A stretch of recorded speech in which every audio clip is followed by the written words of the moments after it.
ಶ್ರೀ ಬಸವ ಟಿವಿಯ ಸಮಸ್ತ ವೀಕ್ಷಕ ಬಂಧುಗಳಿಗೂ ಶರಣು ಶರಣಾರ್ಥಿ. ನಾನು ಮೇಘನ ಹಳಿಯಾಳ. ಇವತ್ತಿನ ರೈತ ಮಿತ್ರ ವಿಶೇಷ ಕಾರ್ಯಕ್ರಮಕ್ಕೆ ತಮಗೆಲ್ಲರಿಗೂ ಸ್ವಾಗತ. ನಮ್ಮ ಇವತ್ತಿನ ಕಾರ್ಯಕ್ರಮಕ್ಕೆ ಆಗಮಿಸಿದಂತಹ ಶ್ರೀ ರೇವಣ್ಣರವರನ್ನು ನಮ್ಮ ಕಾರ್ಯಕ್ರಮಕ್ಕೆ ಸ್ವಾಗತಿಸೋಣ. ಸರ್, ಕಾರ್ಯಕ್ರಮಕ್ಕೆ ಸ್ವಾಗತ. ಕಾರ್ಯಕ್ರಮಕ್ಕೆ ಸ್ವಾಗತ. ನಮಸ್ತೆ. ಮೊದಲನೇದಾಗಿ ನಮ್ಮ ವೀಕ್ಷಕರಿಗೆ ತಮ್ಮ ಒಂದು ಕಿರುಪರಿಚಯವನ್ನು ಮಾಡಿಕೊಡಿ. ನಾನು ಈಗ ಮಾಗಡಿ ತಾಲೂಕು ಮಾಡಬಳ್ಳಿ ಹೋಬಳಿ ಕೊಟ್ಕಾರಳ್ಳಿ ಗ್ರಾಮದಲ್ಲಿ ವಾಸವಾಗಿರ್ತಕ್ಕಂಥ ಕಂಬಯ್ಯನವರ ಮಗ. ನಮ್ಮ ಕುಟುಂಬ ಹಿಂದಿನಿಂದಲೂ ನಾವು ವ್ಯವಸಾಯದಲ್ಲೇ ಬಂದಿರತಕ್ಕಂಥವ್ರು. ನಮಗೆ ಒಬ್ಬ ಪ್ರಸನ್ನ ಕುಮಾರ್ ಅಂದ್ಬಿಟ್ಟು ರವಿಕುಮಾರ್ ಅಂದ್ಬಿಟ್ಟು ಮಕ್ಕಳಿದ್ದಾರೆ. ಅವ್ರಿಗೆ ಮದುವೆ ಆಗಿದೆ, ಮಕ್ಕಳಿದೆ. ಒಬ್ಬರಿಗೆ ಇಲ್ಲ. ಹೀಗಾಗಿ ನಾವು ಹಿಂದಿನಿಂದಲೂ ತಂದೆ ನಮ್ಮ ತಾತಿಂದಿನ ಕಾಲದಿಂದಲೂ ವ್ಯವಸಾಯ ವೃತ್ತಿನೇ ಅವಲಂಬಿಸ್ಕೊಂಡು ಬಂದಿರತಕ್ಕಂಥ ಜನಾಂಗ ಈ ನಮ್ಮ ಬುಡಕಟ್ಟಿನಲ್ಲಿ. ಈ ರೀತಿ ಬಂದಿದ್ದೀವಿ ಇಲ್ಲಿವರೆಗೂ. ನಾವು ಈಗ ನಿಮ್ಮಲ್ಲಿ ಏನು ಹೇಳಬೇಕು ಅನ್ನೋದು ಒಂದು ವಿಚಾರಗಳನ್ನು ನಾನು ತಿಳಿಸೋಕ್ಕೆ ಇದಾಗಿದ್ದೀನಿ. ಹಾಂ, ನಿಮ್ಮ ಒಂದು ಜಮೀನಿನಲ್ಲಾಗಿರಬಹುದು ಅಥವಾ ನಿಮ್ಮ ಕಡೆ ಈಗ ಯಾವ ಬೆಳೆಯನ್ನು ನೀವು ಬೆಳಿತಿದ್ದೀರಿ? ನಮ್ಮಲ್ಲಿ ಈಗ ಜಾಸ್ತಿ ಅಂದರೆ ಈಗ ನಮಗೆ ಬೇಕಾಗಿರ್ತಕ್ಕಂಥದ್ದು ರಾಗಿ. ಇಂಪಾರ್ಟೆಂಟ್ ಆಗಿ ನಮಗೆ ರಾಗಿ ಊಟಕ್ಕೆ ಇದು ನಮ್ಮ ಏರಿಯಾಗಳಲ್ಲೇ ಆಗಲಿ ನಮ್ಮ ಇದರಲ್ಲೇ ಆಗಲಿ ನಮ್ಮ ಜಮೀನಿನಲ್ಲಿ ಬೆಳಿಬೇಕಾದದ್ದು ವಸ್ತು ಏನಿದೆ ಅಂದರೆ ರಾಗಿ ಮೇನ್ ನಮಗೆ. ಅದರೊಳಗೆ ಯಾವ ರೀತಿ ಅದನ್ನು ಹದ ಮಾಡಿ ಯಾವ ರೀತಿ ನಾವು ಬಿತ್ತನೆ ಮಾಡಬೇಕು ಅಂತ ಇದ್ದೀವಿ. ನಾವು 3-4 ಸಾರಿ ರೌಂಡಾಗಿ ಹಸುಗಳಲ್ಲಿ ಹೊಲ ಉಳ್ತೀವಿ. ಈಗ ಹಸುಗಳಿಲ್ಲ, ಟ್ರ್ಯಾಕ್ಟರ್ ಬಂದವೆ. ಟ್ರ್ಯಾಕ್ಟ್ರಲ್ಲೆಲ್ಲ ಇದು ಮಾಡಿಕೊಂಡು ವ್ಯವಸಾಯ ಮಾಡೋಕ್ಕೆ ತಯಾರು ಮಾಡ್ಕೋತೀವಿ. 3-4 ಸಾರಿ ಹದ ಮಾಡಿಕೊಂಡು ಅದನ್ನೆಲ್ಲ ಒಂದು ಅಚ್ಚುಕಟ್ಟಾಗಿ ಹುಲ್ಲು ಸೊಪ್ಪು ಇಲ್ದಂತ ಈಗ ಇದು ಮಾಡಿ ಅದನ್ನು ಒಂದು ಬಿತ್ತನೆ ಟೈಮ್ಗೆ ಹಟ್ಟಿ ಗೊಬ್ಬರ ಅಂದರೆ ದನಿನ ಗೊಬ್ಬರವನ್ನು ಮಿಶ್ರಣ ಮಾಡ್ತೀವಿ.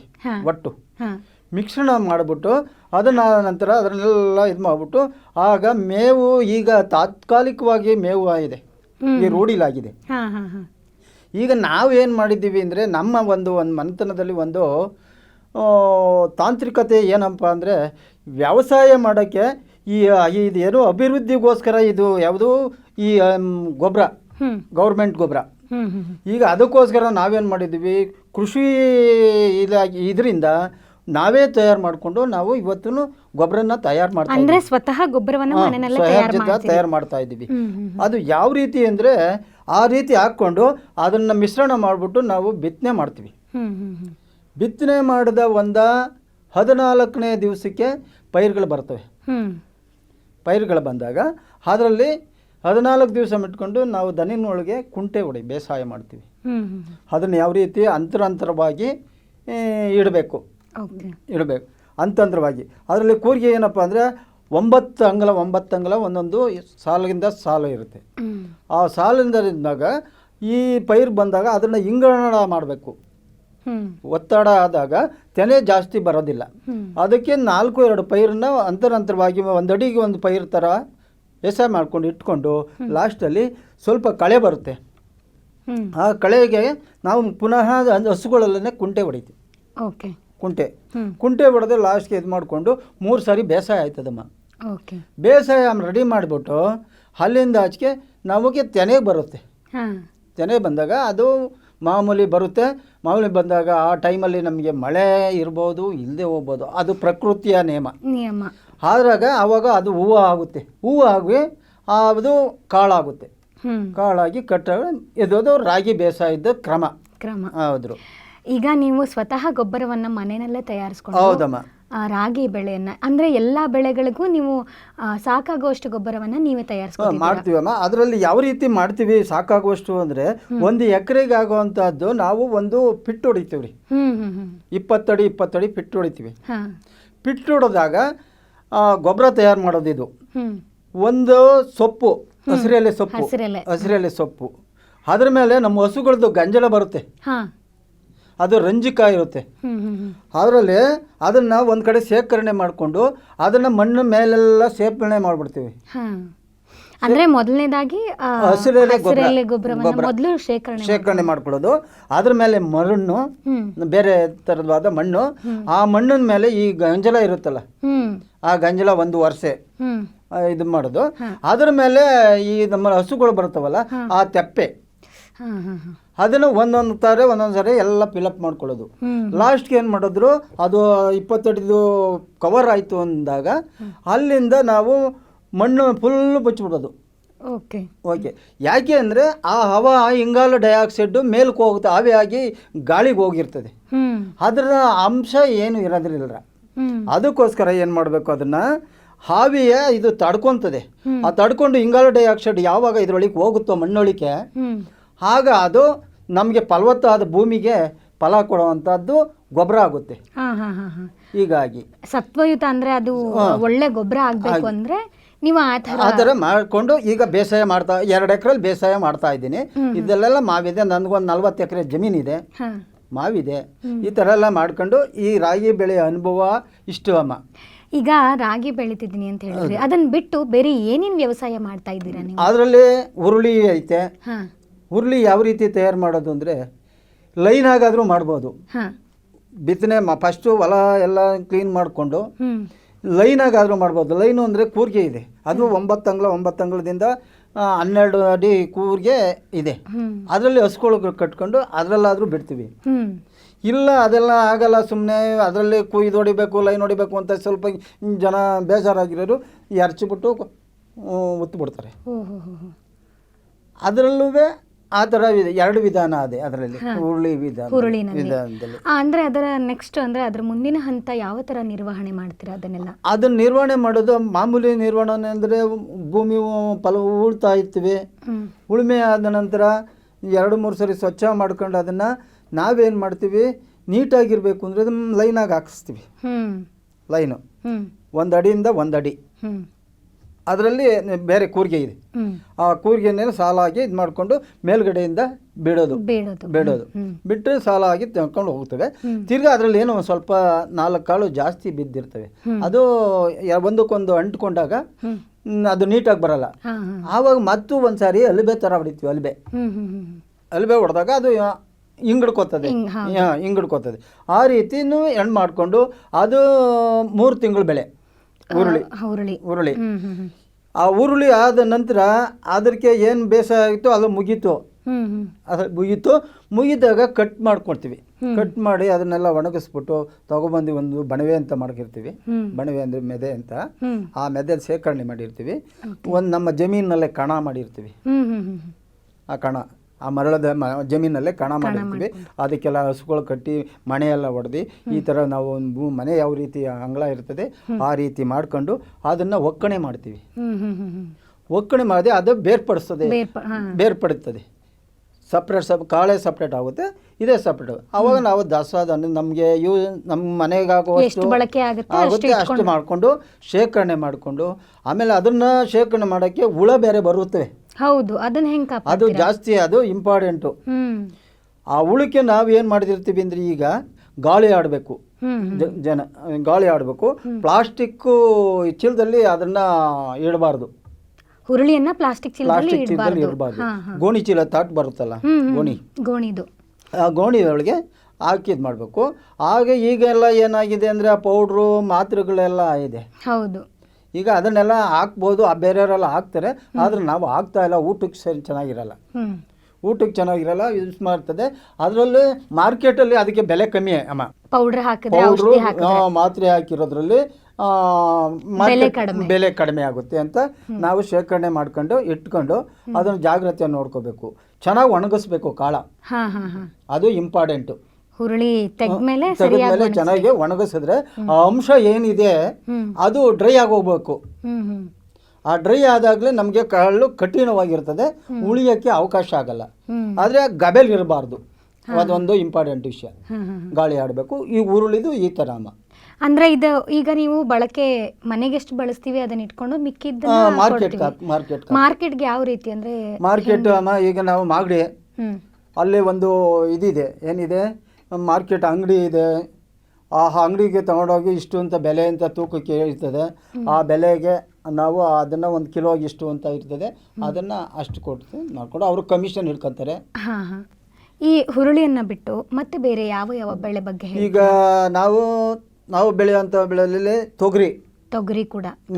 ಅಂದರೆ ಈಗ ರಾಗಿ ಒಂದ್ ಕಡೆ ಸಪ್ರೇಟ್ ಆಗಿ ಸಪ್ರೇಟ್ ಆಗಿ ಅದು 1 ಎಕರೆ ನಮ್ಮ ಜೂನ್ಗೆ ಆಗುವಷ್ಟು ಅದನ್ನು ಸಪ್ರೇಟ್ 2 ಎಕರೆ ರಾಗಿ 2 ಎಕರೆ ಹುರುಳಿ ಇನ್ನೊಂದ್ರೆ ಎಕರೆಗೆ ತೊಗರಿ ಒಳಗೆ ಏನು ಮಾಡ್ತೀವಿ ಅಂದರೆ ಇದು 10 ಅಡಿ ಅಂತರಕ್ಕೆ ಒಂದು ಲೈನ್ ಮಾಡಿಬಿಡ್ತೀವಿ ತೊಗರಿಗೆ 1 ಅಡಿ 10 ಅಡಿಗೂ ಹಾಕಿರ್ತೀವಿ. ಇನ್ನೊಂದು ಮಧ್ಯೆ ಏನು ಮಾಡಿರ್ತೀವಿ ಅಲಸಂಡೆ ಒಂದು ಲೈನು ಎಷ್ಟು ಅಡಿಗೆ 3 ಅಡಿ 2 ಅಡಿಗೆ 2 ಅಡಿಗೆ ಇನ್ನೊಂದು ಲೈನ್ಗೆ ಹುರುಳಿ ಇನ್ನೊಂದು ಲೈನ್ಗೆ ಯಾವುದು ಹೆಸರು ಕಾಳು ಈ 3 ಒಂದೊಂದು ಲೈನ್ಗೆ ಹಾಕಿರ್ತೀವಿ ರೀ. ಹೆಸರು ಹುರುಳಿ ಅಲಸಂದೆ ಇದು ದಡ್ಡವಾಗಿ ಬೆಳೀತದೆ. ಇದು 6 ತಿಂಗಳು ತಗೋತ ಟೈಮು. ಇವೆಲ್ಲ 2.5 ತಿಂಗಳು 3 ತಿಂಗಳು ಕಟಾವ್ ಆಯ್ತವೆ. ಈ ಒಂದೇ ಇದರಲ್ಲಿ 3 ಬೆಳೆ ಬೆಳ್ಕೋಬಹುದು ಅನ್ನೋ ಒಂದು ಇದು. ಯಾವ ರೀತಿ ಅದನ್ನ ಹೇಗೆ ನಿರ್ವಹಣೆ ಮಾಡಿ ಇದೊಂದು ಕಾಳನ್ನ ಕೈಲಿ ಉಳಿದಿಸ್ಬೇಕು. ಯಾವುದೋ ತೊಗರಿ ಕಾಳು ಕೈಲಿ ಗೆರೆ ಹೊಡ್ಕೊಂಡ್ಬಿಡ್ತೀವಿ. ನೇಗ್ಲಲ್ಲಿ ಗೆರೆ ಹೊಡ್ಕೊಂಡ್ಬಿಟ್ಟು ಆ ಕೈಲಿ ನಮ್ಮ ಎಷ್ಟಿಗೆ ಹಾಕಂಗೆ ಹಾಕೊಂಡು ಹೋಗ್ಬಿಡ್ತೀವಿ. ಆ ಕಡೆ ಒಂದು ಸೈಡ್ ಈ ಕಡೆ ಸೈಡು ತಿರ್ಗಾ ಮತ್ತು ಇವಕ್ಕೂ ಕೈಲಿ ಇದಾದ್ಮೇಲೆ ಇದರಲ್ಲಿ ಅಂತರ ಇರ್ತದೆ. ಅಂತರದಲ್ಲಿ ಪಟ ಹೊಡ್ಕೋತೀವಿ. ಪಟ ಹೊಡ್ಕೊಂಡು ಆ ಪಟದಲ್ಲೇ ಹೋಗ್ಬೇಕು. ಎರಡು ಚುಪ್ಪು ಅಂದರೆ ನೇಗ್ಲಲ್ಲಿ 2 ಚುಪ್ಪು ಇರ್ತವೆ. ಆ ಚುಪ್ಪಲ್ಲಿ ಈ ಥರ ಹೋಯ್ತಾ ಇರ್ತದೆ. ಆ ಕಳೆ ಎಲ್ಲ ಮಿಶ್ರಣ ಆಗಿ ಹಾಳಾಗಿ ಹೋಗ್ತದೆ. ಅದ್ರ ಪಕ್ಕದಲ್ಲಿ ಅದೇ ಥರ ಇದು ಮಾಡಿಕೊಂಡು ಅದು 3 ಬೆಳೆಯನ್ನು ಒಂದೇ ಸರಿ ತೊಗೋತೀವಿ. ಇದು ಲೇಟಾಗಿ ಬರ್ತದೆ. ಇದಕ್ಕೆ ಔಷಧಿ ಸಿಂಪಡಣೆ ಮಾಡಲೇಬೇಕು. ಕಿವಿಗೆ ಇದು ಹೂ ಬರೋ ಟೈಮಲ್ಲಿ ಈ ಅದು ಮಂಗಳ ಬರುತ್ತೆ ಹೂ ಇದು ಬರುತ್ತಲ್ಲ ಅವಾಗ ಜೇನಿ ಬರ್ತದೆ ಅಂದ್ಬಿಟ್ಟು ಅದನ್ನ ಔಷಧಿ ಸಿಂಪಡಣೆ ಮಾಡಲೇಬೇಕು. ಈ ಥರ ಒಂದು ಬೆಳೆಗಳನ್ನು ಬೆಳೆದು ಉತ್ಪನ್ನ ಮಾಡ್ಕೋತಾ ಹೋಯ್ತಾ ಇರ್ತೀವಿ ಅಮ್ಮ. ಓಕೆ. ಮತ್ತೆ ಈಗ ಬೇರೆ ಬೆಳೆ ಬಗ್ಗೆ ಹೇಳಬೇಕು ಅಂದ್ರೆ ಈಗ ಹುರುಳಿ ಬಗ್ಗೆ ಹೇಳ್ತಿದ್ರಿ, ಕಡಲೆ ಬೆಳಿತೀನಿ ಅಂತ ಹೇಳ್ತಿದ್ರಿ, ಅದನ್ನೆಲ್ಲ ಯಾವ ರೀತಿ ಮಾಡ್ತಾ ಇದ್ದೀರಾ? ಅದು ಕಡಲೆ ಸಪ್ರೇಟ್ ಆಗಿ ಮಾಡ್ಬೋದು. ಯಾವ ರೀತಿ ಈ ಯಾವುದು ಹಸಿ ಕಡಲೆನ ಸಪ್ರೇಟ್ ಆಗಿ ಬೆಳಿಬೋದು. ಅದು ಸಪ್ರೇಟ್ ಆಗಿ ಬೆಳಿಬೇಕು ಅಂದ್ರೆ ಏನಾಗುತ್ತೆ ಅಂದ್ರೆ ಅದಕ್ಕೊಂದು ಸ್ವಲ್ಪ ನೀರಾವರಿ ಕಮ್ಮಿ ಇರಬೇಕು. ಕಡಲೆಗೆ ನೀರು ಕಡಿಮೆ ಬೇಕು. ಅದರಲ್ಲಿ ಈಗ ನಾವು ಈ ಬೇಸಿಗೆ ಜನವರಿಯಿಂದ ಫೆಬ್ರವರಿ ಒಳಗೆ ಈ ಜೂನ್ ಎಂಡರೊಳಗೆ ಕ್ಲೋಸ್ ಆಗುತ್ತೆ. ಅದು ಗದ್ದೆಗೆ ಹಾಕೋತೀವಿ. ಅದನ್ನು ತೆಕ್ಕೊಂಡು ಇನ್ನು ಯಾವುದಕ್ಕೆ ಭತ್ತ ಬೆಳಿತೀವಲ್ಲ ಭತ್ತಕ್ಕೆ ರೆಡಿ ಮಾಡ್ಕೋತೀವಿ ರೀ. ಅಂದ್ರೆ ಈ ಕಡಲೆ ತೆಗೆದ್ಮೇಲೆ ಭತ್ತಕ್ಕೆ ರೆಡಿ ಮಾಡ್ಕೊಳ್ತೀರಾ? ಈ ಕಡಲೆಯನ್ನೆಲ್ಲ ಹೆಂಗ್ ಮಾಡ್ತೀರಾ? ಅಂದ್ರೆ ಈಗ ನೀವು ತೊಗರಿಯನ್ನ ಕಡಲೆನ ನಾವು ಎರಚ್ಬಿಡ್ತೀವಿ. ಬಿತ್ತನೆ ಮಾಡಿಬಿಟ್ಟು ಇದು ಹೊಡ್ಬಿಡ್ತೀವಿ, ಉಳುಮೆ ಮಾಡಿಸ್ಬಿಡ್ತೀವಿ. ಅದಾದ್ಮೇಲೆ ಅದು ಸುಮಾರು ಒಂದು 2.5 ತಿಂಗಳು 3 ತಿಂಗಳು ಒಳಗೆ ಬಂದ್ಬಿಡ್ತದೆ. ಅದನ್ನೆಲ್ಲ ಕಿತ್ಕೊಂಡ್ಬಿಡೋದು. ಓಕೆ. ಅದನ್ನೆಲ್ಲ ಹೆಂಗೆ ಕಾಪಾಡ್ತೀರಾ? ಈಗ ನೀವು ಆಗ್ಲೇ ಒಂದು ಬೆಳೆ ಹೇಳ್ತಾ ಹುಳುಗಳು ಬರುತ್ತೆ ಅಥವಾ ಅದಕ್ಕೇನೋ ಕೀಟನಾಶಕ ಏನು ಹೊಡೆದಿದ್ರೆ ಅದು ಯಾವ ರೀತಿ ಬರುತ್ತೆ ನೋಡಿಕೊಂಡು ಔಷಧಿ ಸಿಂಪಡಣೆ ಮಾಡಬೇಕು. ಇದರಲ್ಲಿ ಯಾವುದಾದ್ರೂ ಕೀಟಗಳನ್ನೆಲ್ಲ ಬಾಧೆ ಇದೆಯಾ ಇಲ್ಲ ಕರೆ ಹುಳ ಹಚ್ಚುತ್ತೆ ಅದು ಏನಾದರೂ ಬರ್ತಾ ಇದೆಯಾ ಅದನ್ನು ಪರಿಶೀಲನೆ ಮಾಡ್ಕೊಂಡು ಅದನ್ನ ಪ್ರಕಾರವಾಗಿ ಯಾವ ಟೈಮ್ಗೆ ಏನು ಹೊಡಿಬೇಕು ಅನ್ನೋದನ್ನ ಅದನ್ನ ಮಾಡಿ ಸಿಂಪಡಣೆ ಮಾಡ್ಕೋಬೇಕು. ಅದರಲ್ಲಿ ಕರೆ ಹುಳ ಬರುತ್ತೆ ಅದಕ್ಕೆ ಔಷಧಿ ಹೊಡಿಬೇಕು. ಅದು ಕೃಷಿ ಇಲಾಖೆಯರು ಇರ್ತಾರೆ. ಈ ತರ ಇದೆ ಅಂತ ಒಂದು 2 ಕಡ್ಡಿ ತಗೊಂಡೋಗಿ ಕಿತ್ಕೊಂಡು ಹೋಗಿ ತೋರಿಸಿದ್ರೆ ಅವರು ನೋಡಪ್ಪ ಈ ತರ ಅಲ್ಲ, ಈ ತರ ಸಿಂಪಡಣೆ ಮಾಡಿ ಇಂಥ ಪೌಡರ್ ಹಾಕಿ ಅಂತ ಅವರು ನಮಗೆ ಗೈಡೆನ್ಸ್ ಕೊಡ್ತಾರೆ. ಆ ಪ್ರಕಾರವಾಗಿ ನಾವು ವ್ಯವಸಾಯ ಮಾಡ್ಕೊಂಡು ಹೋಗ್ತಾ ಇದ್ದೀರಾ. ಈಗ ಅಲಸಂದೆ ಕಾಳಾಗಿರಬಹುದು, ಈಗ ಅದ್ರ ಜೊತೆ ಮೆಕ್ಕೆಜೋಳ ಕೂಡ ಜೋಳ ಅದನ್ನು ಲೈನ್ ಆಗಿ ಅದನ್ನು 1 ಅಡಿಯಿಂದ 2 ಅಡಿವರೆಗೂ ಅಂತರ ಬದಾಗೆ ಅದನ್ನೇ ಸಪ್ರೇಟ್ ಆಗಿ 1 ಎಕರೆ ಆಗಲಿ 2 ಎಕರೆ ಆಗಲಿ ಇದು ಹಾಕೊಂಡು ಅದನ್ನು ಈ ರೀತಿ ಯಾವ ರೀತಿ ಈ ಕಾಳು ಎಲ್ಲ ಹೆಂಗೆ ಬೇಸಾಯ ಮಾಡ್ತೀವೋ ಅದರಂತೆಯೇ ಅದು ಬೇಸಾಯಕ್ಕೆ ಮಾಡಿಕೊಂಡು ಅದಕ್ಕೆ ಅದನ್ನು ಕೈಲಿ ಹಾಕ್ಬೇಕು. ಅದನ್ನ ಭೂಮಿ ಹದ ಮಾಡೋದಿಲ್ಲ? ಭೂಮಿ ಹದ ಮಾಡೋದು ಮಾಮೂಲಿ ಇಲ್ಲ, ಎಲ್ಲ ಒಂದೇ ರೀತಿನೇ. ಮಾಮೂಲಿ ರಾಗಿಗೆ ಯಾವ ರೀತಿ ಮಾಡಿರ್ತೀವಿ ಪ್ರತಿಯೊಂದು ಬೆಳೆಗೂ ಆ ರೀತಿನೇ ಹಸನಾಗಿ ಮಾಡಿಕೊಂಡು ಒಂದು ಲೆವೆಲ್ ಆಗಿ ಅಲಬೆ ಅಂತ ಹೊಡಿತೀವಿ.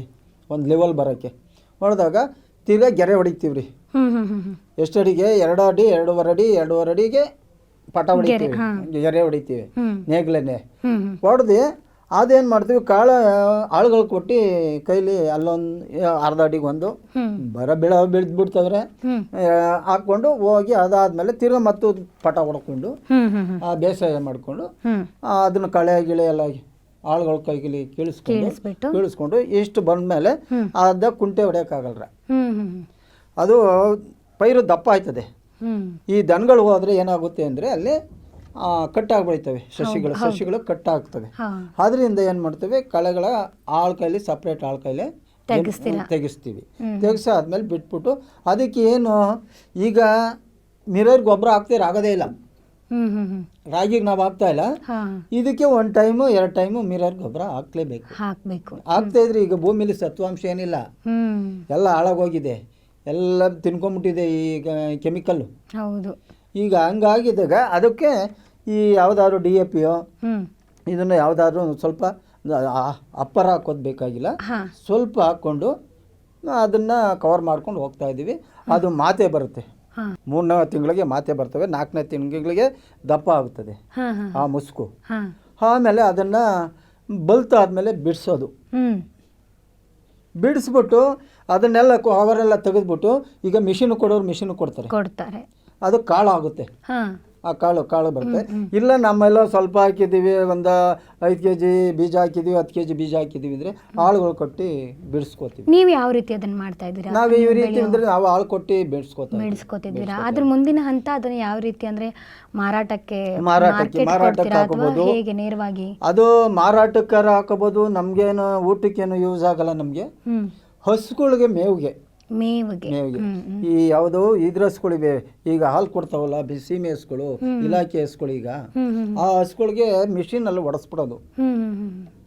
ಅದು ಮಿಷಿನಲ್ಲಿ ಒಡಿಸ್ಬಿಟ್ಟು ನೀರುಳ್ಳಿ ಕುನಿ ಹಾಕಿ ಅದು ಈ ಉರುಳಿ ಸೊಪ್ಪ ಇದೆಯಲ್ಲ ಅದು ರಾಗಿ ಈ ಅಕ್ಕಿ, ಈಗ ನಾವು ಭತ್ತ ಮಿಲ್ಗೆ ಹಾಕ್ತಿವಿ, ಆ ನುಚ್ಚು ಬರುತ್ತೆ, ಆ ನುಚ್ಚು ಬಂದಾಗ ಅದನ್ನು ಎಲ್ಲ ಮಿಕ್ಸ್ ಮಾಡ್ಬಿಟ್ಟು ನಾವು ಒಂದು ಅರ್ಧ ಕ್ವಿಂಟಾಲು 1 ಕ್ವಿಂಟಾಲ್ ಅಷ್ಟು ಸಪ್ರೇಟ್ ಮಾಡ್ಕೊಂಡು ಅದು ಸಾಯಂಕಾಲದಷ್ಟು ಒಂದಿಷ್ಟು ಫುಡ್ ಕೊಟ್ಟಂಗೆ ಅದು ಕೊಟ್ಕೊಂಡು ಬರ್ತಾ ಇರ್ತೀವಮ್ಮ. ಅದಕ್ಕೆ ಯೂಸ್ ಮಾಡ್ಕೋಬಹುದು. ಅವಾಗ ನಮ್ಗೆ ನಾವು ಸ್ವಲ್ಪ ಕಾಸಿಗೆ ತೊಂದರೆ ಆಯ್ತು, ಅವು ಮಾರ್ಕೆಟ್ಗೆ ಈ ರೀತಿ ಜೀವನಕ್ಕೆ ಉಪಯೋಗಕ್ಕೆ ಆಧಾರ ಆಗುತ್ತೆ ಅಂದ್ಬಿಟ್ಟು ನಾವು ಅಷ್ಟು ಮಾಡ್ಕೊಂಡು ಬರ್ತಾ ಇರ್ತೀವಿ. ಈಗ ಈ ಎಲ್ಲ ಬೆಳೆಗಳ ಜೊತೆ ನೀವು ಮಾವು ಆಗಿರಬಹುದು ಅಥವಾ ಬಾಳೆ, ಅಡಿಕೆ, ತೆಂಗು ಇದನ್ನ ಬೆಳಿತಿದ್ದೀರಿ ಅಂತ ಹೇಳಿದ್ರಿ. ಇದೆಲ್ಲ ಯಾವ ರೀತಿ ನಿರ್ವಹಣೆ ಮಾಡ್ತಿದ್ದೀರಾ ನೀವು? ನಿರ್ವಹಣೆ ಅಂದ್ರೆ ನಾವು ಮಾಡಿದ ಕಸುಬೆ ಅದಲ್ರ. ನಾವು ಮಾಡಬೇಕಾಗಿರೋದು ವ್ಯವಸಾಯನೇ ವ್ಯವಸಾಯ. ಹೌದು, ವ್ಯವಸಾಯ ಅಂದ್ರೆ ಗಾದಿ ಇದೆ, ಮನೆ ಮಕ್ಕಳೆಲ್ಲ ಸಹಾಯ ಅಂತ. ವ್ಯವಸಾಯ ಮನೆ ಮಕ್ಕಳೆಲ್ಲ ದುಡಿದ್ರೇನೆ ವ್ಯವಸಾಯ. ಈಗಿನ ಕಾಲದಲ್ಲಿ ಕೂಲಿಗಳು ಜಾಸ್ತಿ, ಆಳುಗಳಿಲ್ಲ, ಎಲ್ಲ ಬಂದು ಸಿಟಿ ಬಿದ್ಬಿಟ್ಟವ್ರೆ. ಈಗ ವ್ಯವಸಾಯ ಮಾಡದಿದ್ರೆ ಊಟಕ್ಕೆ ಇದಿಲ್ಲ, ತರಕಾರಿ ಬೆಳಿಬೇಕು, ಇವೆಲ್ಲ ಮಾಡ್ಕೊಂಡು ಇವಾಗ ಜೀವನೋಪಯೋಗ ಮಾಡಲೇಬೇಕಮ್ಮ. ಮಾಡದೇ ವಿಧಿನೇ ಇಲ್ಲ.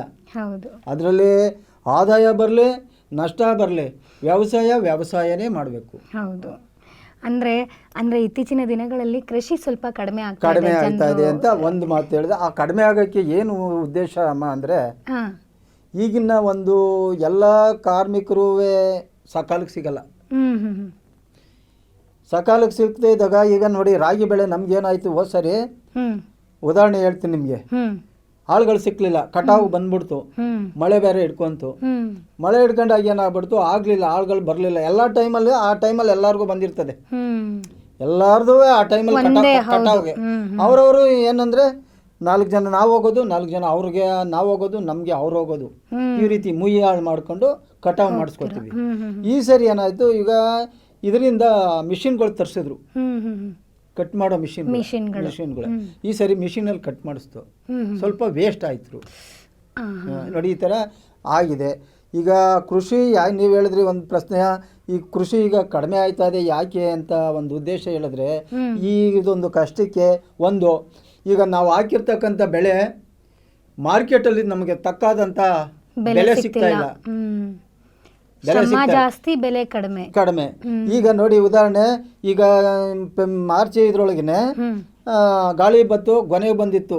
ಈಗ 1,000 ಗಿಡ ಬಾಳೆ ಇತ್ತು, ಈಗ ಗಾಳಿ ಬಂದು ಎಲ್ಲ ಮುರಿದಾಗ್ತು. ನಂದನ್ನೇ ಹೇಳ್ತೀನಿ, ಈಗ ನಾನು ಅಲ್ಲಿ 20,000 25,000 ಖರ್ಚು ಮಾಡಿದ್ದೀನಿ.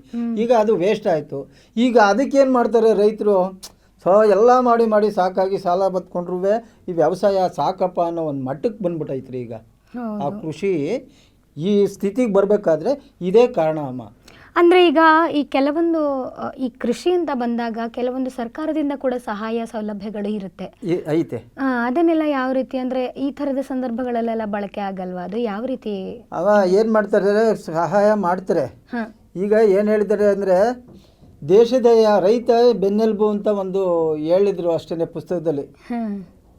ಅದು ನಮಗೆ ಬೆಳೆಗೆ ಈಗ ಬರ್ತದೆ, ಈಗ ಗೊಬ್ಬರ ಕೊಡ್ತಾರೆ,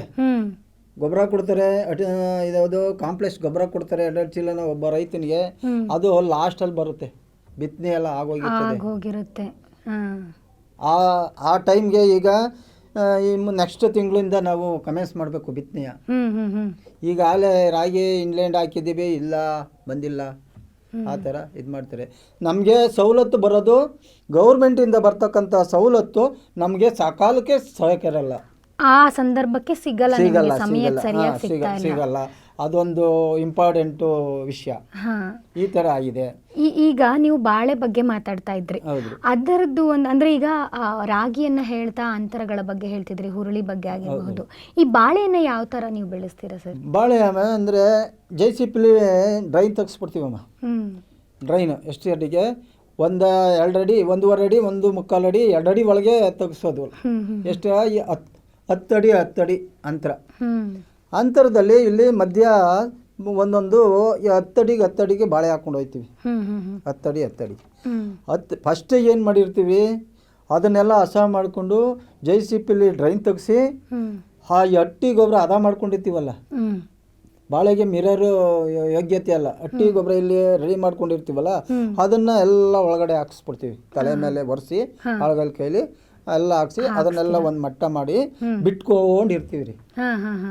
ಬಿಟ್ಕೊಂಡಿದ್ದಾಗ ಒಂದು 15-20 ದಿವಸ ಬಿಟ್ಕೊಂಡಿರ್ತೀವಿ. ಯಾಕೆ ಅಂದ್ರೆ ಈ ಭೂಮಿಗೂ ಈ ಹಾಕಿರ್ತಕ್ಕಂಥ ಮಣ್ಣಿಗೂ ಇದಾಗಬೇಕು, ಹೊಂದಾಣಿಕೆ ಆಗಿ ಅದರದ್ದು ಸಾರಾಂಶ ಇಟ್ಕೊಂಡಿರ್ಬೇಕು. ಆಗ ಈ ಗೆಡ್ಡೆಗಳನ್ನ ಇಲ್ಲ ಸಸಿಗಳನ್ನ ಹಾಕಿದಾಗ ಅದು ಪಟ್ಟಂತ ಬೇರು ಕೊಡೋಕ್ಕೆ ಅವಕಾಶ ಆಗುತ್ತೆ. ಅಂದ್ರೆ ಅದು ಮಣ್ಣು ಸತ್ವವನ್ನ ಹೀರ್ಕೊಂಡು ಅದು ಬೇಗ ಫಲವತ್ತತೆ ಕೊಟ್ಟು ಬೇರು ಕೊಡೋಕ್ಕೆ ಚಾನ್ಸಸ್ ಆಗಿ ಬೇಗ ಸುರುಳಿ ಬರ್ತವೆ ಅನ್ನೋ ಒಂದು ಉದ್ದೇಶ. ಅಷ್ಟು ಇಂಪಾರ್ಟೆಂಟು. ಅದು ಮಾಡ್ಕೊಂಡು ಮಧ್ಯ ಏನು ಮಾಡ್ತೀವಿ ನಾವು, ಸ್ವಲ್ಪ ಬಟ್ಟ ಇದ್ದಂಥದ್ದು ಅವರೇ ಬಾಳೆ ದಿಂಡಿ ಇರ್ತದಲ್ಲ, 10 ಅಡಿ 10 ಅಡಿಯಿಂದ ಆ ದಿಂಡಿನ ಮೇಲೆ ಸ್ವಲ್ಪ ಅವರೇ ಒಂದು ಲೈನ್ ಬಿಟ್ಟು ಇನ್ನೊಂದು ಲೈನ್ಗೆ ಅಲಸಂದಿಯೋ, ಈ ಥರ ಅಂತರ್ ಬೇಸಾಯ. ಅವೆಲ್ಲ ಇವು 6 ತಿಂಗಳು, ವರ್ಷ 9 ತಿಂಗಳಿಗೆ ಬರ್ತಕ್ಕಂಥ ಬೆಳೆಗಳು. ಆ ಮಧ್ಯೆ ಹೆಂಗಿದ್ರು ಬೇಸಾಯ ಆಗೇ ಆಗ್ತದೆ, ನೀರು ಬಿಟ್ಟೇ ಬಿಡ್ತೀವಿ.